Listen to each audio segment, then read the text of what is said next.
स्वच्छता सर्वेक्षण में एक बार फिर गुजरात के शहर सूरत को देश में पहला स्थान मिला है। दूसरी बार सफाई कर्मचारियों की मेहनत रंग लाई और देश भर में सूरत का गौरव फिर से बढ़ गया है।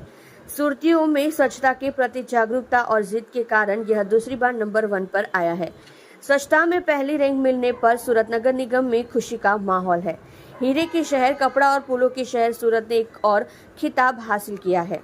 सूरत को स्वच्छ शहर के रूप में भी पहचान मिली है। स्वच्छता सर्वेक्षण 2024 में सूरत को दूसरी बार स्वच्छता शहर का खिताब मिला है। स्वच्छता सर्वेक्षण में सूरत को देश में दूसरी बार पहला स्थान मिला है। स्वच्छता में पहली रैंक मिलने पर सूरत नगर निगम में खुशी का माहौल है।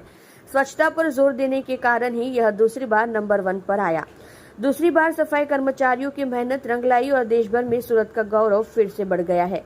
सुरतियों में स्वच्छता के प्रति जागरूकता और साफ सफाई पर जोर देने के कारण यह दूसरी बार पहले नंबर पर आया है। आप देख रहे हो crime open news Nathu Singh Shekhawat के साथ। सूरत शहर समग्र भारत देश में स्वच्छ वायु सर्वेक्षण 2024 में प्रथम क्रमे आव्યું છે।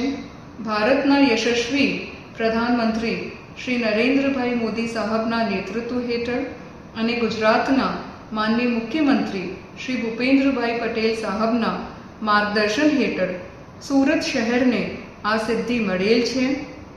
કેન્દ્રીય મંત્રી શ્રી CR પાટીલ સાહેબ, સુરતમાંથી રાજ્ય સરકારના મંત્રીશ્રીઓ, મેયરશ્રી અને પદાધિકારીશ્રીઓ, એમપીશ્રીઓ, એમએલએશ્રીઓના સતત માર્ગદર્શન અને સહકારથી सूरत શહેરને આ ઉપલબ્ધિ મળેલ છે।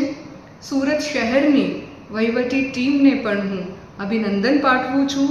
આ ગૌરવ सूरत શહેરના લોકોનું ગૌરવ છે। सूरत શહેરના લોકોને એક્ટિવ પાર્ટિસિપેશન, એમનું એક્ટિવ ઇન્વોલ્વમેન્ટ અને એમના સાથ સહકારના કારણે सूरत શહેરને આ ઉપલબ્ધિ મળેલ છે। એટલે सूरत શહેર જ્યારે સમગ્ર ભારત દેશમાં પ્રથમ ક્રમે આવ્યું છે ત્યારે सूरत શહેરના લોકોને હું ખૂબ હાર્દિક અભિનંદન પાઠવું છું, ખૂબ હાર્દિક શુભેચ્છાઓ પાઠવું છું અને સાથે સાથ આપનું હું હાર્દિક આભાર પણ માનું છું કે આપના સહકારના કારણે सूरत શહેરને આ સિદ્ધિ મળેલ છે। ભવિષ્યમાં પણ એવી રીતે નવી સિદ્ધિઓ सूरत શહેરને મળે અને આપનું સાથ સહકાર અમને સતત મળતું રહે એવી અપેક્ષા પણ રાખું છું।